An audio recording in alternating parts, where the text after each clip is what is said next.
Hi guys, എല്ലാവരും സുഖമായിട്ടിരിക്കുന്നു എന്ന് വിചാരിക്കുന്നു. ഞാൻ സുഖമായിട്ടിരിക്കുന്നു. അപ്പോൾ ഫസ്റ്റ് എന്നെ ലൈക്ക് ചെയ്യണം, ഷെയർ ചെയ്യണം, കമൻറ്റ് ചെയ്യണം.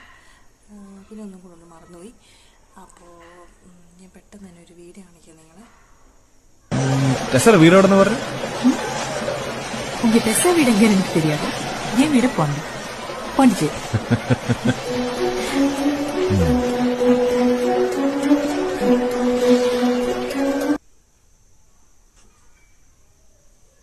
ഇതിലെ കമൻറ്റ്സ് ഞാൻ പെട്ടെന്ന് വായിച്ചത്. ഇതേതാ ഈ ഉണങ്ങിയ ദുൽഖർ? പിന്നെ ഞാൻ മറ്റേ നാക്കുകൊണ്ട് മീശ വൃത്തിയാക്കാൻ ഇവൻ ആരാ കണ്ടൻ പൂച്ചയോ? ഒരാളുടെ ഫിസിക്കൽ അപ്പിയറൻസ് ആരെയും കളിയാക്കരുത്, പക്ഷേ ഈ നായിൻ്റെ മോൻ്റെ കോൺഫിഡൻസ്. ദുൽഖർ പാലക്കാട് ബൈക്കിൽ പോയി വന്നതിന് ശേഷം മൂക്കിന് താഴെ എന്ത് ഡാഷ് ചുണ്ടൻ വള്ളോ അതൊന്നും വള്ളു